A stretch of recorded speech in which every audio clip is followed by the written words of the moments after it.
اپنی دنیاوی تعلیم کو لے کے چلتے ہیں. انجینئرنگ یونیورسٹی میں میں اپنی کلاس کے نوٹس بناتا تھا, ابھی تک میرے نوٹس چلتے ہیں, اور یہ کمپیٹنسی میں نے یہاں پر بھی یوز کی, کمپیریٹیو اسٹڈی بکس پڑھ کے, اس کے بعد ایک اس کا آپٹیمل سولوشن اور اس کو مینیجبل فارم میں پوائنٹس کی شکل میں پبلک کے سامنے رکھا.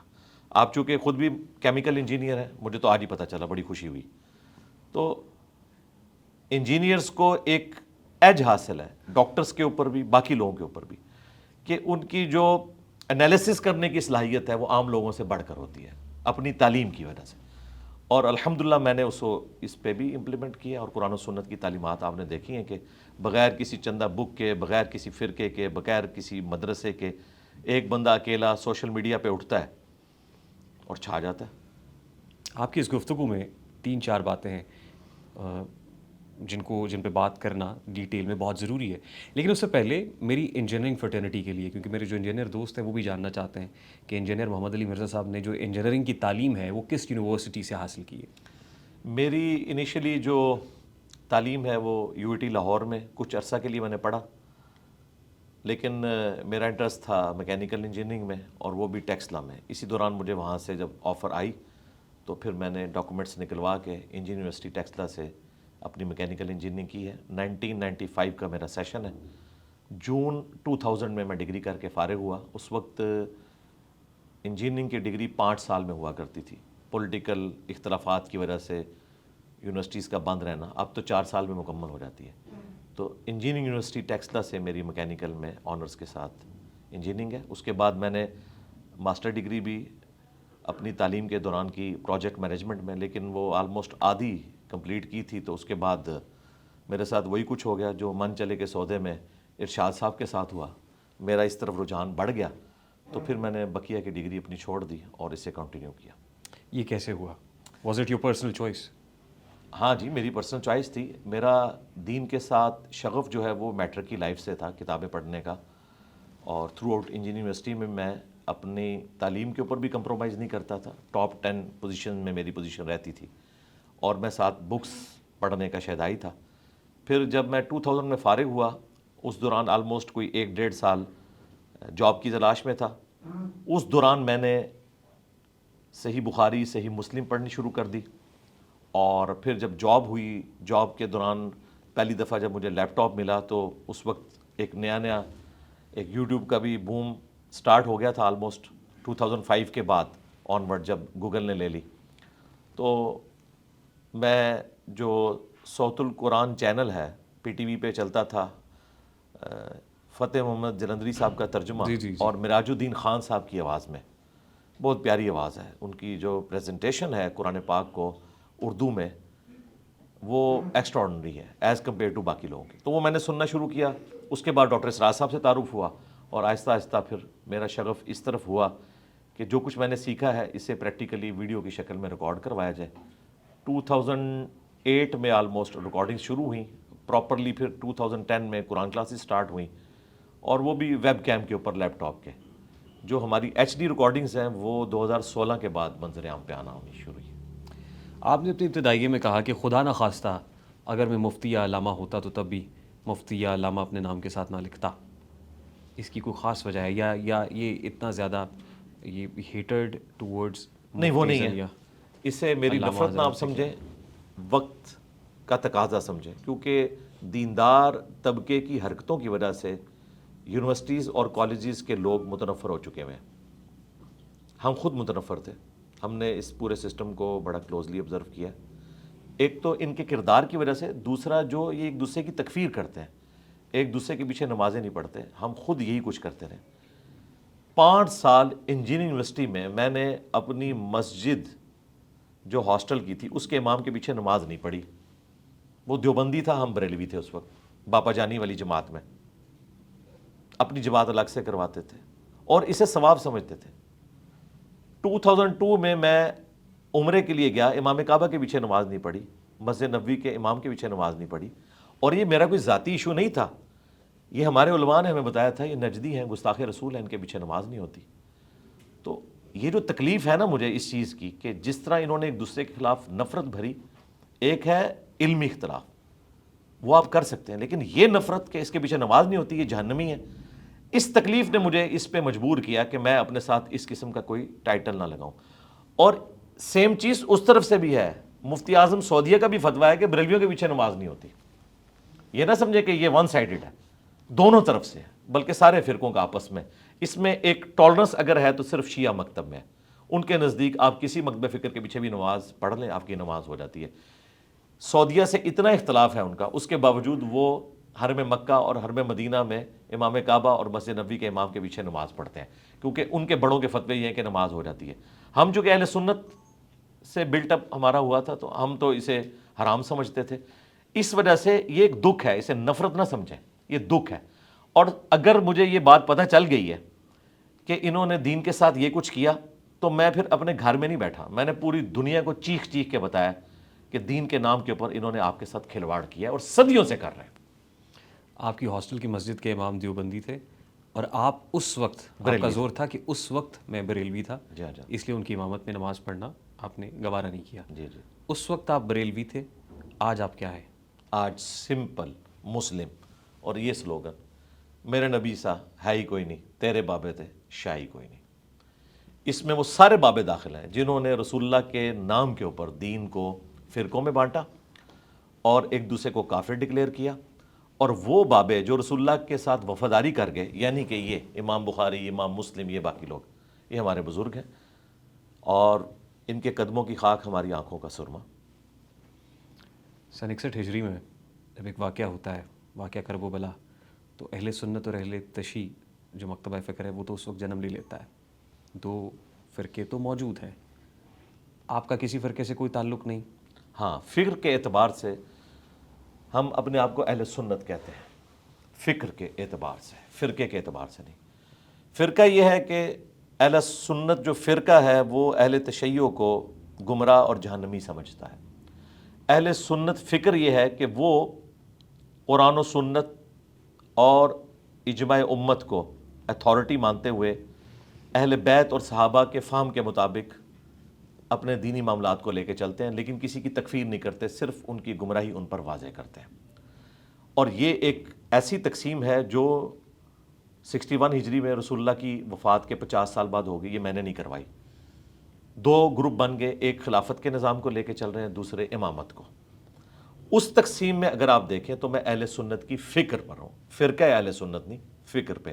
اس لیے ہم نے یہاں پر اہل سنت کی کتابیں احادیث کی رکھی ہوئی ہیں، لیکن اہل تشیع کو ہم مسلمان سمجھتے ہیں. اور ہماری اور اہل تشیع کی جو کامن بک ہے وہ ہم نے سب سے اوپر رکھی ہوئی ہے، قرآن اور اہل بیت غدیر خم پر بھی، قرآن حجت الوداع کے موقع پر بھی. رہا سنت کا معاملہ، آپ اہل سنت کی احادیث سے اسے ڈرائیو کریں یا اہل تشیع کی، 80 to 90% چیزیں کامن ہیں.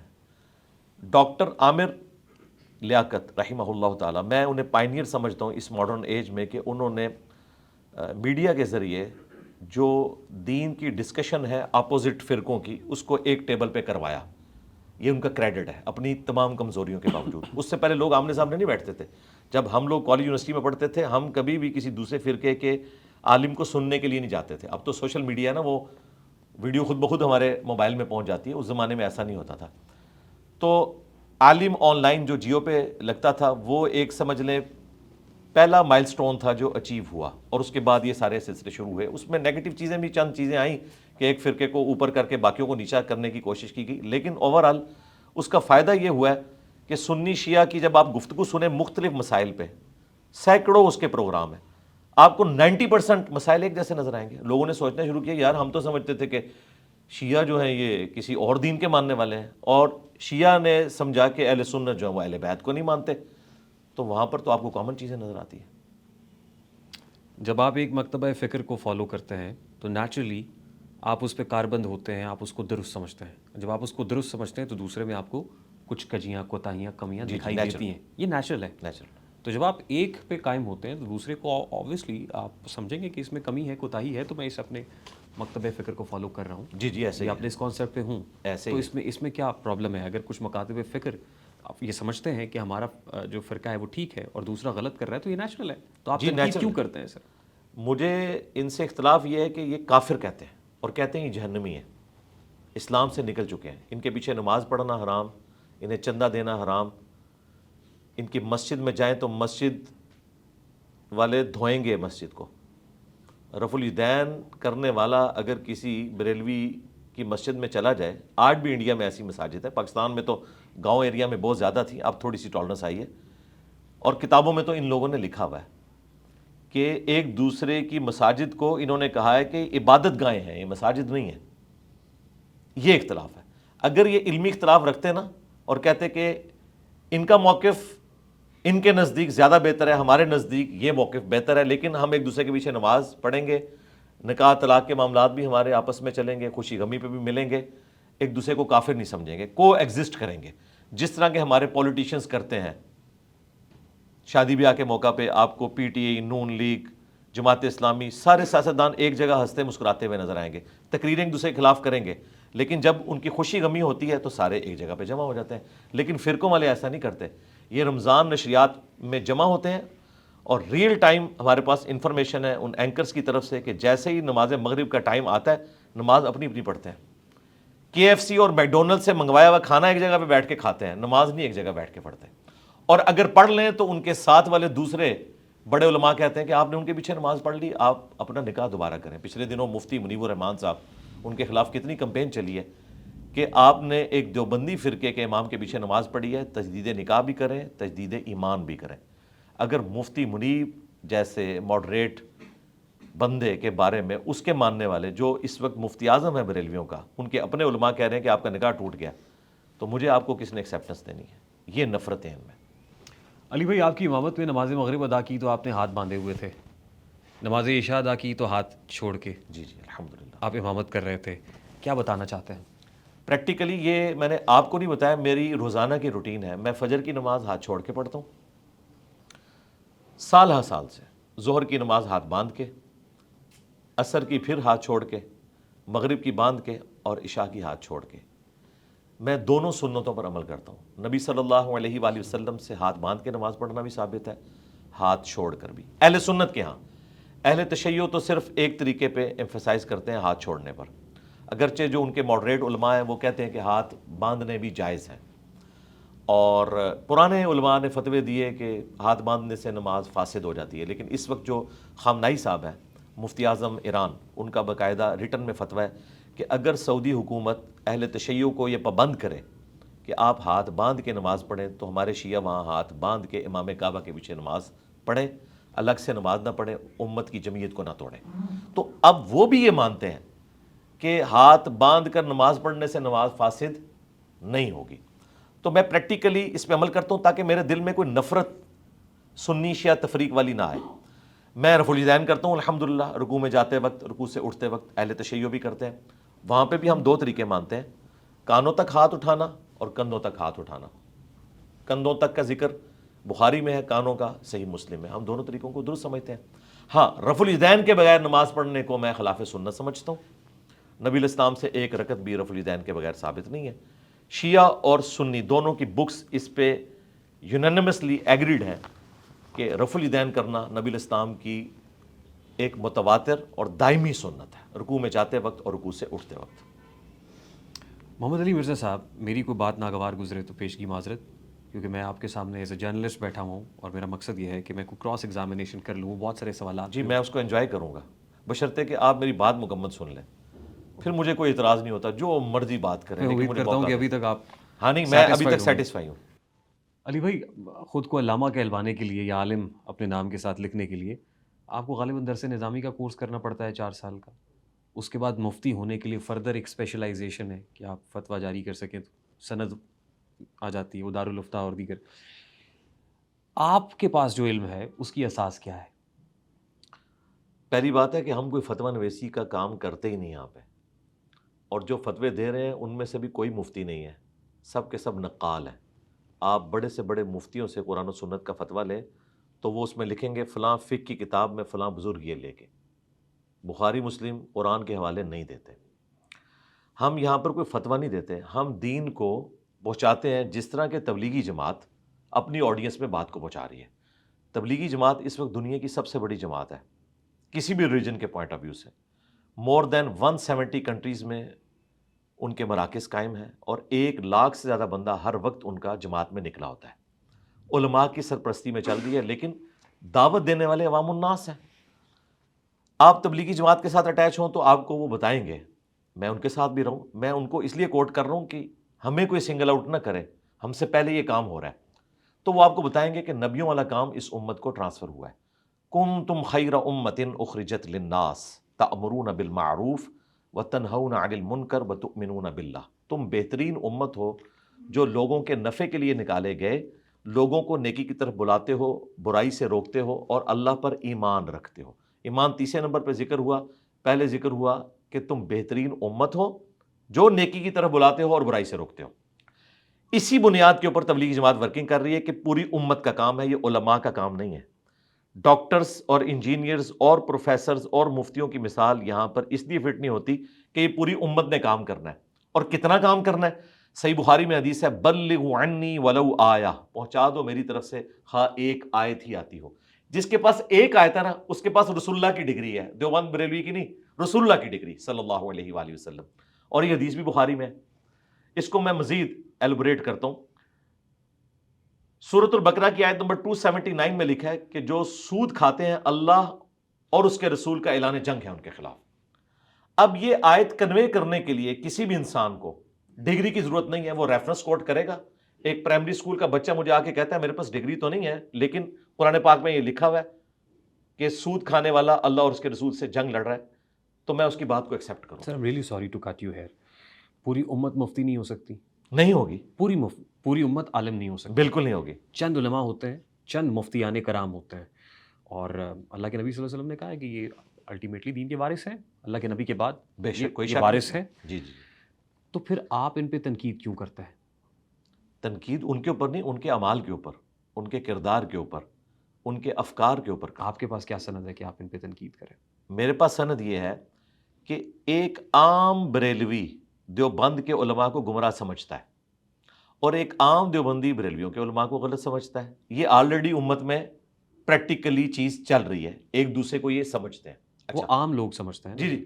نہیں، علماء تو بالکل کسی کھاتے میں نہیں مانتے نا. وہ جو عام لوگ سمجھ رہے ہیں وہ کس کے کہنے پہ سمجھ رہے ہیں؟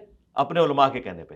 یعنی اگر آپ کسی بریلوی کو یہ قائل کریں کہ کیا وہ مولانا طارق جمیل صاحب کو عالم دین اور صحیح راستے پہ مانتا ہے، کبھی نہیں مانے گا. اسی طریقے سے اگر کسی دیوبندی کو قائل کریں کہ ڈاکٹر طاہر القادری صاحب راہ حق پہ ہیں تو نہیں مانے گا. آپ پوچھیں گے کیوں؟ وہ کہیں گے نہیں ہمارے علماء یہ کہتے ہیں. تو علماء کا سٹیٹس یہ ہے کہ ایک فرقے کے علماء نے اپنی پبلک کو دوسرے کے خلاف بھڑکایا ہوا ہے، ان کے علماء نے اپنی پبلک کو ان کے خلاف بھڑکایا ہوا ہے. تو ہمارے پاس اب ٹچ سٹون کون سا ہے پرکھنے کا؟ ایک عام مسلمان، اس کا کیا قصور ہے کہ اس نے مسلمانوں کے گھر میں آنکھ کھول لی؟ اب وہ کیسے دیکھے گا؟ کیا یہ دیکھے گا کہ جس کی آواز اونچی ہے یا جس کے فالوور زیادہ ہیں، یا ہمارے پاس کوئی کرائٹیریا ہے؟ آپ تو انجینئر ہیں. اور ایک سمپل سی مثال میں آپ کے سامنے رکھ سکتا ہوں، ایک پڑھے لکھے بندے کو بھی سمجھ آئے گی، ان پڑھ کو بھی. آلموسٹ اس ٹیبل کی جو وڈتھ ہے وہ 30 انچ ہے. ایک بندہ آگے کہتا ہے لمبی داڑھی رکھ کے کہ نہیں یہ 30 فٹ ہے. ایک اس سے لمبی داڑھی والا اور پگڑی والا آتا ہے، وہ کہتا ہے یہ 30 کلومیٹر ہے. تو کیا تینوں کی بات درست ہوگی؟ کیسے پرکھی جائے گی؟ ہم کہیں گے اینچی ٹیپ لاؤ، مار کے دیکھ لیتے ہیں. آپ نے میئرنگ ٹیپ رکھی اور 30 انچ نکل آیا. جی عقلی اور منطقی دلائل پہ پرکھی جائے گی نا سر. نہیں، دلائل کے اوپر یہ وہ ہے نا میئرنگ. اچھا، اسلام کی میئرنگ ٹیپ کیا ہے؟ قرآن اور سنت. ٹھیک. اگر ہم کوئی ایسے دلائل رکھ کے علماء کے افکار کا رد کر رہے ہیں جو ہم نے خود لکھے ہیں، پھر تو بالکل اسے آپ ردی کی ٹوکری میں پھینک دیں. اگر ہم یہ کہیں کہ یہ بخاری مسلم آپ کے مدارس میں پڑھائی جاتی ہے، آپ نے خود ترجمہ کر کے اس کا پبلک میں بانٹا ہے اور آپ انہیں آن کرتے ہیں، دیکھیں یہ بخاری میں یہ لکھا ہوا ہے، آپ یوں کر رہے ہیں، یہ مسلم میں یوں لکھا ہوا ہے، آپ یوں کر رہے ہیں، اس کو سیٹسفائی کریں. علی بھائی، آپ نے قرآن کریم پڑھا ہے؟ جی، آپ نے قرآن کریم ترجمے کے ساتھ پڑھا ہے؟ الحمدللہ الحمدللہ. کس کا ترجمہ پڑھا آپ نے؟ ساروں کا پڑھا ہے. ہم اس سلسلے سے آگے نکل چکے ہیں. یہ جو جھگڑا ہے نا کہ ترجمہ کس کا پڑھنا ہے، قرآن حکیم عربی زبان میں نازل ہوا ہے، عربی زندہ زبان ہے اور قیامت تک زندہ رہے گی. اس کے لیے آپ کو کسی عالم سے اس طرح کا استفادہ کرنے کی ضرورت نہیں ہے کہ آپ صرف اس کے ساتھ چپک جائیں. کس ترجمے کو مستند سمجھتے ہیں؟ میں سارے ترجموں کو مستند سمجھتا ہوں. قرآن حکیم کے سارے تراجم بہتر ہیں. بریلویوں کا احمد صاحب بریلوی صاحب کا، دیوبند کا اشرف تھانوی صاحب کا، اہل حدیث جونا گڑھی صاحب کا، اور شیعہ سید فرمان علی شاہ کا. صرف الفاظ کے چناؤ کا فرق ہے. اس کو میں تھوڑا سا بریف کروں گا تاکہ آپ کو یہ پوری گیم سمجھ آئے جو تراجم کی بنیاد کے اوپر قرآن حکیم کو انہوں نے ایمبیگوس کر دیا ہے. مجھے بتائیں سی این این اور بی بی سی کے اوپر جو انگلش میں پٹی چلتی ہے خبر کی, کیا کبھی ایسا ہوا کہ انڈونیشیا کا انسان اس کا کوئی اور مطلب سمجھے, رشیا کا انسان کوئی اور مطلب سمجھے اور پاکستان والا کوئی اور مطلب سمجھے؟ تو بھائی قرآن پاک کی جب پٹی چلتی ہے تو یہ کیسے ہو سکتا ہے کہ دنیا میں مختلف لوگ مختلف تراجم اس کے کریں؟ ترجمہ ایک ہی ہوگا. ہاں فرق کہاں ہوگا؟ الفاظ کے چناؤ میں. اور وہ میں آپ کو گارنٹی سے کہتا ہوں, جو آپ نے بڑی اچھی بات کی کہ لاجیکل ہے, یہ لاجیکل ہے کہ 10 صحابہ کرام بھی بیٹھے ہوں اور ان کو ہم اردو سکھا دیں, اس کے بعد انہیں کہیں گے قرآن پاک کے ایک پیج کا ترجمہ کرو, 10 کے 10 کا ترجمہ مختلف ہوگا لیکن مفہوم ایک ہوگا. کوئی بسم اللہ کا ترجمہ کرے گا اللہ کے نام سے شروع, کوئی کرے گا شروع اللہ کے نام سے, کوئی کرے گا شروع کرتا ہوں اللہ کے نام سے. تینوں نے اللہ کے نام سے شروع کیا. آپ قرآن پاک کا ترجمہ کر سکتے ہیں؟ جی میں ترجمہ کر سکتا ہوں, لیکن میں نے یہاں پہ بھی کل دا ایول ان دا بڈ کیا ہے. میں کہتا ہوں میں نے ترجمہ کرنا ہی نہیں. لیکن قرآن کریم کا ترجمہ تو وہی کر سکتا ہے نا جو جی عربک میں لنگوسٹکس آپ کو کا بتانا چاہ رہا ایکسپرٹ ہوں ہے. نا, ہم تو ہاتھی کے پاؤں میں سب کا پاؤں. ہم نے ترجمہ کیوں کرنا ہے؟ ترجمہ ہم نے کرنا ہے عوام کو بتانے کے لیے, خود عمل کرنے کے لیے. تو ہم کیوں ویل کو انوینٹ کریں؟ ہم لوگوں کو ریفر کرتے ہیں ان کے علماء کی طرف. ہم صرف آیت کا نمبر بتاتے ہیں اور کہتے ہیں یہ آیت کا نمبر ہے, جس عالم کو تم مستند سمجھتے ہو اس کا ترجمہ پڑھو اور دیکھو ہماری بات نکلے گی. اگر ہم خود کریں گے تو یہ کہیں گے کہ آپ ان سے بڑے عالم ہیں, تو ہم نے اس ایول کو ختم ہی کر دیا ہے. ہم نے کہا کہ ہم سولوشن اینڈ پہ کھڑے ہیں. عربک گرامر کو اور لنگوسٹکس کو پڑھا ہے, میں یہ جاننا چاہتا ہوں. جی پڑھا ہے, لیکن میں اس سے نکل چکا ہوں نا, کیونکہ میرا پڑھنا ان کے لیے اتھینٹک نہیں ہے. ڈاکٹر طاہر القادری صاحب کی کتابیں اس وقت الازہر یونیورسٹی میں پڑھائی جا رہی ہیں. دیوبندی ان کو عالم ماننے کے لیے تیار ہی نہیں ہے, وہ کہتے ہیں فراڈی ہے. اب الازہر یونیورسٹی میں ان کی کتابیں پڑھائی جا رہی ہیں, وہ ان کو عالم مانتے ہیں. تو میں نے اس ایشو کو ختم کر دیا. اسے کہا جاتا ہے سولوشن اینڈ پہ آنا. ہم ان کو یہ کہتے ہیں کہ یہ قرآن کی آیت ہے, آپ کا جس پہ دل ٹھکتا ہے اس کا ترجمہ پڑھ لیں, آپ کو وہی بات ملے گی جو ہم آپ کو کنوے کرنا چاہ رہے ہیں. ہم خود ترجمہ کریں گے تو آپ تو آپس میں ایک دوسرے کا ترجمہ نہیں مانتے ہیں, ہمارا کیوں مانیں گے؟ اور دوسرا, ترجمہ کرنا آج کی ڈیٹ میں کوئی ایسی بڑی چیز ہی نہیں ہے. گوگل میں جائے سب کچھ موجود ہے. لہٰذا ہم نے ویل کو انوینٹ نہیں کیا, آلریڈی جو موجود تھا. میں نے تو حدیث کی کتاب بھی کو نہیں لکھی. آپ نے امام احمد رضا خان بریلوی صاحب کا ذکر کیا, جلندری صاحب کا ذکر کیا, سب عربک لنگوسٹکس کے جو ایکسپرٹس ہیں, سب اپنی اپنی جگہ پہ ظاہر ہے بہت بڑی پرسنالٹیز ہیں, اور انہوں نے ترجمہ کیا, وہ اس پہ اوپر ملکہ رکھتے تھے. اب محمد علی مرزا صاحب نہ تو لنگوسٹکس میں کوئی بہت پی ایچ ڈی اسپیشلائزڈ ہیں معذرت کے ساتھ, نہ ہی آپ کوئی مفتی ہیں, نہ ہی کوئی علامہ ہیں, کوئی اس طرح کی سند نہیں رکھتے ہیں. ان لوگوں پہ کرٹیسزم آپ کا جائز ہے جو آلریڈی لنگوسٹکس کو سمجھتے بھی ہیں, عربک کو بھی بہتر سے. یہ جو علماء ہیں, علماء کرام ہیں آج کے جو بڑے علماء جنہوں نے تراجم کیا, ان کی بات کریں. آج کے علماء بھی, آج کے علماء کو ہم یہ بتا رہے ہیں, آج کے ہم علماء کو یہ بتا رہے ہیں, ہم آج کے علماء کو بتاتے ہیں کہ دیکھیں آپ جن کے نام کے اوپر اپنا دھندا چلا رہے ہیں نا, اپنے بڑوں کے نام کے اوپر, وہ تو قرآن کی اس آیت کو یوں ٹرانسلیٹ کرتے ہیں, آپ غداری کر رہے ہیں اپنے بڑوں کے ساتھ. ہم تو ان کے بڑوں کے ساتھ کھڑے ہوئے ہیں. ہم نے تو الگ سے اپنی کوئی مسجد نہیں بنائی, کوئی چندہ بک نہیں بنائی. آپ اس پرابلم کو سمجھیں کہ ہم سولوشن اینڈ پہ ہیں. ہم ہمیشہ یہ کوٹ کرتے ہیں, میں نے جتنی دفعہ کوئی کرٹیکل آیت کوٹ کی ہے تو اعلیٰ حضرت احمد صاحب بریلوی کا ترجمہ شو کیا ہے. میں تو سولوشن اینڈ پہ کھڑا ہوں نا, میں تو یہ کہتے ہی نہیں ہوں کہ میں نے ترجمہ کرنا ہے, میں یہ کہتا ہوں جس کو آپ مانتے ہیں. اب اگر آج کے علماء اپنے بڑوں کے باغی ہو گئے تو میرے باغی نہیں ہوئے. ان کو میں بتا رہا ہوں کہ دیکھیں احمد صاحب بریلوی صاحب نے یہ ترجمہ کیا تھا, آپ ان کے باغی ہو چکے ہیں. تھانوی صاحب نے یہ ترجمہ کیا تھا, آپ اپنے تھانوی صاحب کے باغی ہو چکے ہیں. ضرورت کیا ہے آپ کو کسی کو باغی یا غدار کہنے کی؟ جی جی میرا سوال لے لیجیے. آپ کو کیا ضرورت ہے کسی کو باغی کہیں, غدار کہیں؟ فرقے لیجیٹمیٹ ہیں, فرقے بننے ہیں, 72 فرقے نہیں بنیں گے؟ جی جی بنیں گے نا سر. تو آپ 7200 فرقے کیوں بناتے ہیں؟ نہیں, ہم نے تو بنایا ہی نہیں نا. دیکھیے میرا سوال بڑا سادہ سا ہے sir. Imam Ahmad Raza Khan Barelvi Barelvi school of thought کو, اس مکتبہ فکر کو لیڈ کرتے ہیں, ان کو ماننے والے ہیں, ان کے ماننے والے موجود ہیں. وہ جاتے ہیں سعودی عرب پر, جا کے وہاں پہ فتویٰ لے کے آتے ہیں اگینسٹ دیوبندیوں کے, کہ دیوبندی جو ہیں یہ تو مسلمان ہی نہیں ہے. جی جی امام احمد رضا خان پھر دیوبندی بھی جاتے ہیں اور اس کا کاؤنٹر وہیں سے لے کے آتے ہیں جہاں وہ جاتے ہیں. تو یہ مکاتب فکر آپس میں ان کی لڑائی لیجیٹمیٹ ہے, نیچرل ہے. یا 4 فرقے نظر آ رہے ہیں آپ کو, 72 فرقے بننے ہیں, تو آپ تنقید کر کر کے 7200 فرقے کیوں بناتے ہیں؟ دیکھیں بالفعل کسی چیز کا ہونا یہ الگ چیز ہے, اس کا قرآن و سنت کی روشنی میں درست ہونا یہ الگ چیز ہے. 72 فرقے بننا یہ نبی الاسلام کی طرف سے غیبی خبر تھی. 73 فرقے، ایک گروہ اور 72 فرقے. یہ نبی صلی اللہ علیہ وآلہ وسلم نے ڈرایا تھا کہ یہ کام نہیں کرنا. قرآن حکیم بالکل اس کے الٹ بات کرتا ہے، بلکہ یہ الٹ ہے. قرآن کہتا ہے وَاعْتَصِمُوا بِحَبْلِ اللَّهِ جَمِيعًا وَلَا تَفَرَّقُوا، اللہ کی رسی یعنی قرآن کو مضبوطی سے پکڑ لو اور فرقوں میں مت بٹو. نہیں، تفرقے کی بات ہوئی ہے، فرقے کی بات تو نہیں ہوئی. نہیں، آپس میں ڈفرینسز کی بات ہوئی ہے کہ نہ ہو. یہ تو نہیں کہا کہ ظاہر ہے فرقہ ایک جس فرقے کی اسکول آف تھاٹ کی مکتبہ فکر کی ہم بات کر رہے ہیں وہ الگ ہے. یہ تفریق ایک الگ چیز ہے. اس آیت کا جب آپ ایک دوسرے کو مسلمان نہیں سمجھتے تو کیا ہے؟ اب کیسے ایک نیو مسلم آیا؟ اس آیت کو بھی غلط کوٹ نہیں کرنا چاہیے. نہیں، آیت بالکل درست ہے، یہی مطلب ہے. اس کا مطلب فرقے نہیں ہے کہ فرقہ وہ پرٹیکولر فرقہ نہیں ہے. تفریق کی بات ہو رہی ہے، لڑائی جھگڑے کی بات ہو رہی ہے، تقسیم کی. جو فرقے ہیں وہ فرقے ہیں. کہ قرآن میں آیا کہ فرقے بناؤ اور کو ایگزسٹ کرو. کو ایگزسٹنس ہے، یہ کہاں لکھا ہوا ہے؟ کو ایگزسٹنس تو ہے، کو ایگزسٹ کر رہے ہیں نا لوگ. سر پریکٹیکل چھوڑ دیں نا، قرآن میں کہاں لکھا ہوا؟ قرآن میں تو قرآن میں آپ کو بتا دوں کیا لکھا ہے. یہ تو حدیث ان الذین فرقوا دینہم وکانوا شیعا، جنہوں نے اپنے دین میں تفرقہ ڈالا، اور اب آپ والی بات ہو رہی ہے وکانوا شیعا، اور اپنے آپ کو گروہوں میں بانٹ لیا. لے جی، آپ کا میں نے مقصد بھی پورا کر دیا. آپ نے کہا صرف تفرقے کی بات نہ کریں، اس کو توڑ کر علیحدہ سی گروپنگ کی بھی بات کریں. شیعہ کہتے ہی گروپ کو ہے. یہ سورۃ الانعام کی آیت نمبر 159 ہے. ان الذین فرقوا، بے شک جنہوں نے تفرقہ ڈالا اور اس کے بعد اپنے آپ کو گروہوں میں بانٹ دیا، لست منہم فی شیء، اے نبی آپ کا ان سے کوئی تعلق نہیں ہے. ان کا معاملہ اللہ کے سپرد، پھر اللہ تعالیٰ ان کو بتا دے گا قیامت والے دن جو وہ کرتوت کیا کرتے تھے. نبی علیہ السلام نے تو یہ بھی بتایا کہ قرب قیامت میں عورتیں ایسا لباس پہنیں گی گویا کہ وہ ننگی نظر آئیں گی، چست ہوگا یا باریک ہوگا. صحیح مسلم میں حدیث ہے. اس کا قطعاً یہ مقصد نہیں ہے کہ ہم عورتوں کو یہ کام کروا سکتے ہیں. یہ غیبی خبر تھی، ایک برائی کا ذکر. اسی طریقے سے فرقوں میں بٹنا، اس کو نبی علیہ السلام نے برائی کے طور پر ذکر کیا ہے کہ تم نے اس سسٹم کا حصہ نہیں بننا. امت کا ایک گروہ قیامت تک حق پر قائم رہے گا. ایک گروہ. وہ گروہ کون سا ہوگا؟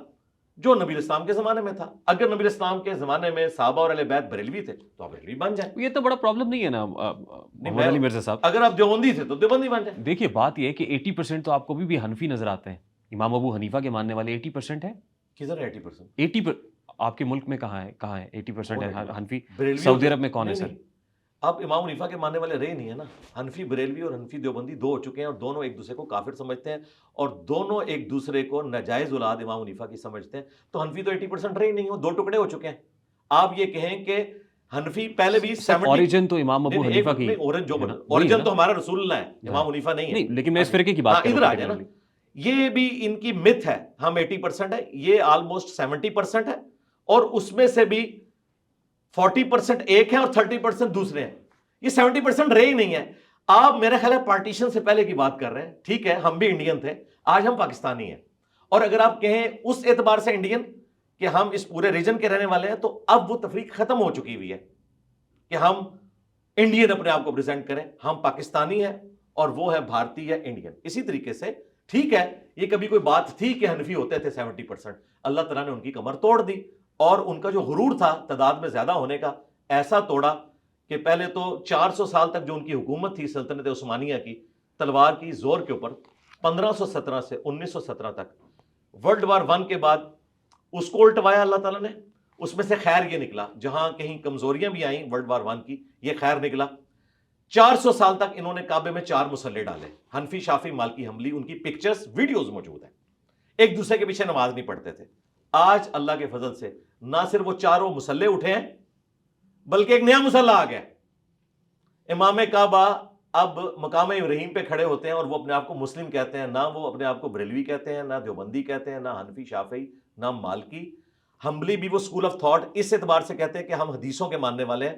مفتی اعظم سعودیہ 1999 میں فوت ہوئے ہیں، عبدالعزیز بن باز، جو آلموسٹ 60 سال تک مفتی اعظم رہے ہیں سعودی عرب کے، بننے سے لے کر 99 تک. ان سے پوچھا کہ آپ حنبلی ہیں؟ انہوں نے کہا نہیں، ہم کتاب و سنت کے ماننے والے ہیں، ہم مسلم اپنے آپ کو کہتے ہیں، ہم کسی امام کے ساتھ اپنے آپ کو منسوب نہیں کرتے، رسول اللہ ہی ہمارے امام ہیں. نہیں، کوئی غلط بات ہے کسی امام سے منسوب کرنا؟ غلط بات ہے کیا؟ جی میں آپ کو یہ بتا رہا ہوں کہ سعودی عرب میں اللہ تعالیٰ نے وہ سارے کا سارا جو اکثریت اور سارا خواب، وہ سارا زوم سلطنت عثمانیہ کا، وہ سب ملیہ میٹ ہو چکا ہے. آج ہم جس ایرا میں بیٹھے ہیں، دنیا چینج ہو چکی. یہی اس بات کا ثبوت ہے کہ اللہ تعالیٰ نے ان سے اپنا ہاتھ اٹھا لیا. یہ فخر کرتے کس سے تھے کہ ان سے 4 فرقے جنہوں نے بنائے تھے، حنفی، شافعی، مالکی، حنبلی، اور کعبہ شریف کو انہوں نے توڑ دیا تھا. چاروں اماموں کی بات کر رہے ہیں؟ نہیں، اماموں کی نہیں، ان کے نام پہ. ہم جب کرسچینٹی کو کرٹیسائز کرتے ہیں تو جیسس کرائسٹ کو نہیں کر رہے، کرسچینٹی کو کر رہے. ان اماموں کو ماننا غلط ہے؟ اماموں کو ماننا تو دین ہے، اماموں کی ماننا اصل بات ہے. اماموں نے کہا کہ آپ بھی قرآن و سنت کو فالو کرو، ہمارے فتووں کو نہ دیکھو، بلکہ دیکھو جو کتاب و سنت میں آئی ہے بات اس کو فالو کرو. ٹھیک. اماموں نے یہ کہا. تو ہم تو اماموں کو مانتے ہیں، بلکہ اماموں کی بھی مانتے ہیں. کیا امام شافعی، احمد بن حنبل، امام مالک، امام حنیفہ قبر سے نکلیں اور وہ دیکھیں کہ 400 سال تک انہوں نے ہمارے نام پہ کعبے میں 4 امام کعبہ بیک وقت کھڑے کیے ہیں. باقی نمازوں میں تو یہ کام چلا لیتے تھے، مغرب ساروں کی اکٹھی ہوتی تھی، نمازوں میں ایمبیگوٹی کا شکار ہو جاتے تھے. ایک امام جو ہے وہ سجدے میں جا رہا ہے، دوسرا جو ہے وہ کھڑا ہو رہا ہے، ایک ہی بات دوسرے کان میں پڑتی تھی، نمازیں ان کی ڈسٹرب ہو جاتی تھی. اور یہ اللہ تعالیٰ نے پچھلی صدی میں معاملہ ختم کیا 1926 میں. اس سے پہلے تو حالات ہی کوئی نہیں تھے. آج ایک گورا مسلمان ہو کر سعودی عرب جائے اور وہاں کعبے کو، جو مسلمانوں کی یونٹی کی علامت ہے، ہمارا فخر ہے نا کہ ہم دنیا میں ایک طرف منہ کر کے نماز پڑھتے ہیں، اور اس کا اینڈ رزلٹ یہ نکلے کہ جہاں منہ کر کے نماز پڑھتے ہیں ادھر ہی 4 امام کھڑے ہوئے ہیں. تو اس پہ تو اوس پڑ جائے گی کہ بھائی یہ تو دین ایک ہے ہی نہیں ہے، 4 ٹکڑوں میں بٹا ہوا ہے. تو اللہ کا شکر ہے یہ 400 سال تک بھی رہا. اس وقت کوئی ریحان بھائی اس وقت کے کسی انجینئر محمد علی مرزا سے پوچھیں تو یہ کہیں گے دیکھیں اللہ کی مرضی سے ہو رہا ہے، یہ 4 امام جو ہیں دیکھیں اللہ نے بہاریں کی ہوئی ہیں. لاکھ سمجھائیں کہ یہ آپ نے تفرقہ کیا ہوا ہے. اگر یہ تفرقہ نہ ہوتا تو یوں کرتے کہ 4 مصلے ڈال لیتے، فجر کی نماز سارے حنفیوں کے پیچھے پڑھتے، ظہر کی مالکیہ کے پیچھے پڑھتے، عصر کی پڑھتے حنابلہ کے پیچھے، اور شوافے کے پیچھے پڑھ لیتے. مغرب کی تو میں مانتا ہے چاروں کے ساتھ کو ایگزسٹ کر رہے ہیں، لیکن یہ پیرلل میں علیحدہ نمازیں ایک دوسرے کے پیچھے نہیں پڑھتے تھے. اعلیٰ حضرت کے خلیفہ نے بہار شریعت لکھی ہے آلموسٹ کوئی 25-30 سال میں، فقہ حنفی کا انسائکلوپیڈیا اسے کہتے ہیں. اس میں آپ حج والا چیپٹر نکالیں، پاکستان بننے سے پہلے انہوں نے یہ کتاب لکھی تھی. اس میں آج تک پرنٹ ہو رہا ہے. الیاس قادری صاحب باپا جانی دعوت اسلامی والے پرنٹ کر رہے ہیں. خانہ کعبہ شریف کا نقشہ بنا ہوا ہے اور 4 مصلے ڈلے ہوئے ہیں، اور لکھا ہوا ہے کہ آپ نے حنفی مصلے پہ جا کے نماز پڑھنی ہے. حضور ایٹ دا سیم ٹائم سبھی کو ماننا، از اٹ پاسبل؟ نہیں، ہم کہہ رہے ہیں کہ سبھی کو نہیں ماننا چاہیے، صرف رسول اللہ کو ماننا چاہیے. اور پھر آپ کہہ رہے ہیں کہ اماموں کی بھی ماننی چاہیے؟ اماموں کی ماننی چاہیے. اماموں کی یہ بات ماننی چاہیے کہ انہوں نے یہ کہا کہ ہمارے فتووں کو قرآن و سنت پہ پیش کرو، جو رسول اللہ کے مطابق ہو لے لو، جو اس کے خلاف ہو چھوڑ دو. But I am sorry, I am getting confused. نہیں، آپ کنفیوز کریں بات نہیں ہے. آپ سمجھ سکتے کیا آپ، میں یا دنیا کا کوئی بھی مسلمان یہ جرت کر سکتا ہے کہ رسول اللہ کی حدیث کے ہوتے ہوئے وہ اپنا فتویٰ لکھ دے؟ ایون علماء کرام حضور صلی اللہ علیہ وسلم نے کہا ہے کہ وارثین ہیں. جی وارث ہیں. کون سے وارث ہیں؟ کس فرقے کے؟ حنفی، شافعی، مالکی، حنبلی. میں ایک نیو مسلم ہوں اور 1824 میں حج کرنے گیا ہوں اور مجھے 4 امام وہاں پہ نظر آئے ہیں، اور وہاں پہ ریحان بھائی بیٹھے ہیں. میں اسے پوچھ رہا ہوں کہ ان 4 میں سے کون سا رسول اللہ کے دین پہ؟ آج آپ کے پاس قرآن کریم کتابیں لا رہے ہیں. آج تو قرآن پاک ہے، اور آج انجینئر صاحب ہیں جو قرآن پاک کی دعوت کو لے کے چل رہے ہیں. میں بات کر رہا ہوں 1824 کی. یہ انجینئر صاحب جی اماموں کے، علماء کرام کے، علماء دین کے بغیر انجینئر محمد علی مرزا بن سکتا تھا؟ نہیں، ہم تو ان کی لیگیسی کو آگے لے کے چل رہے ہیں. میں آپ سے جو سوال پوچھ رہا ہوں ایک کاؤنٹر کوسچن سمجھانے کے لیے کہ 1824 میں وہاں جاؤں اور یہاں سب 4 مصلے مجھے نظر آئے، اور ایک نیو مسلم کی حیثیت سے میں آپ سے پوچھوں کہ مجھے بتاؤ اسلام کون سا ہے. آپ یہ کہیں گے 4 اسلام ہے.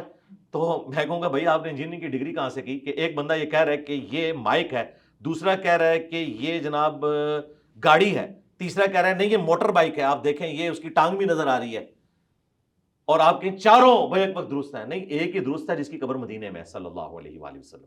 ان کے بعد لوگوں کی رائے ہو سکتی ہے، رائے قرآن و سنت کے مطابق ہوگی تو ہم لیں گے، اگر رائے قرآن و سنت کے مطابق نہیں ہوگی، احترام اپنی جگہ، ہم کہیں گے ان تک حدیثیں نہیں پہنچی، کئی اماموں تک حدیثیں نہیں پہنچی. کئی صحابہ ہیں جن کو اپنی زندگی میں کئی احادیث نہیں پتہ چلی. بخاری مسلم میں حدیث ہے، حضرت ابو ہریرہ نبی اسلام کی وفات کے 30 سال بعد تک یہ فتویٰ دیتے تھے کہ جنبی شخص روزہ نہیں رکھ سکتا. 30 سال کون شخص فتویٰ دے رہا ہے جس کے پاس سب سے زیادہ حدیثیں ہیں. حتیٰ کہ جب سیدہ عائشہ تک بات پہنچی تو انہوں نے کہا کہ اللہ تعالیٰ ابو ہریرہ پہ رحم کرے. نبی اسلام تو اپنی بیویوں سے صحبت کرتے تھے، جنبی ہوتے تھے، اور سحری کرنے کے بعد جب فجر کی اذانیں ہو جاتی تھی، طلوع فجر، پھر غسل اتارتے تھے. تو ابو ہریرہ کس طرح کہہ رہے کہ جنبی روزہ نہیں رکھ سکتا؟ جب حضرت ابو ہریرہ کو بتایا گیا انہوں نے کہا میری غلطی ہے، میں یہ اپنے فتوے سے کہتا تھا، مجھے نبی اسلام کی حدیث نہیں پتہ تھی. اگر امام ابو ہریرہ 30 سال تک ڈیسیو ہو سکتے ہیں اپنے فتوے سے تو باقی امام تھے شاہی کوئی نہیں. الٹیمیٹلی ہمارے پاس سورسز ہیں کیا؟ قرآن و سنت.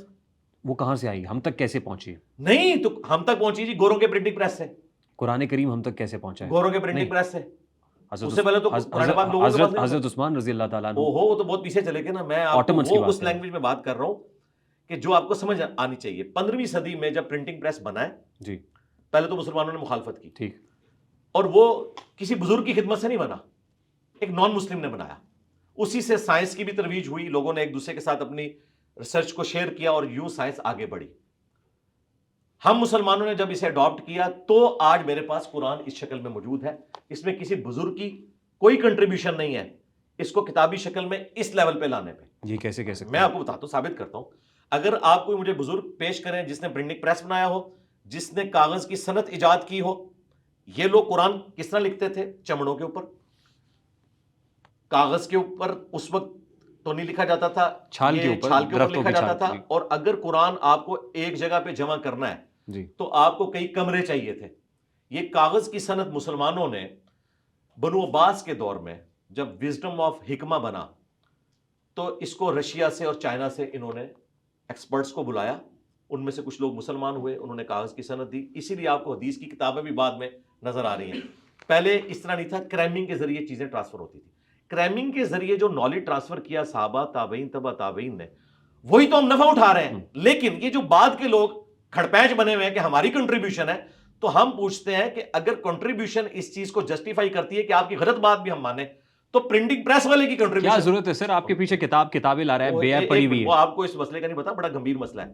یہ لوگ یہ کہتے ہیں کہ چونکہ ہمارے بزرگوں نے آپ کے باوجداد کو یہاں کلمہ پڑھایا نا, یہ چیز جسٹیفائی کرتی ہے کہ ہمارے بزرگ اگر آپ کو کہیں نا قبروں کے آگے جھکو تو آپ جھک جاؤ.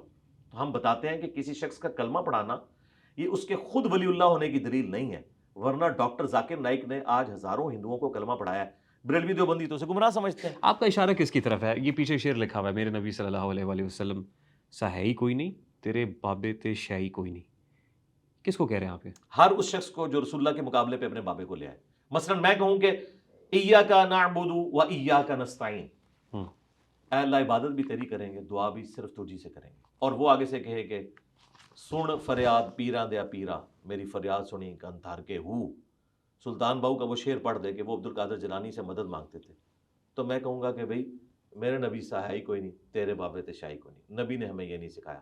نبی نے ہمیں سکھایا ایاک نعبد و ایاک نستعین, اور دعا میں مدد کے لیے اللہ کو پکارا ہے, یا حی یا قیوم برحمتک استغیث حسبنا اللہ و نعم الوکیل. ایک انبیاء کا دین ہے اور ایک انبیاء کے نام کے اوپر ڈیویٹڈ دین. دیکھیں بعد از خدا بزرگ تو ہی قصہ مختصر. جی قصہ مختصر, اس میں کوئی دو رائے نہیں نا, کوئی دو رائے ہیں. دیکھیں یہ بات ہم صرف مانتے ہیں, ہم ماننے والے اور نہیں مانتے. آپ اس کو گلوریفائی کر رہے ہیں. یہ ڈیڈ ایڈ کی مسجد نہیں ہے, جب سب کو پتا ہے نبی صلی اللہ علیہ وآلہ وسلم کے ساتھ کمپیریزن تو بابے کا بنتا ہی نہیں ہے. نہیں پتا, میرے نبی سا ہے ہی کوئی نہیں, تیرے بابے تھے شاہی کوئی نہیں. میرے نبی نے فرمایا کہ آپ نے قبروں کو پکا نہیں کرنا, ان پہ عمارت نہیں بنانی اور ان پہ نہیں بیٹھنا.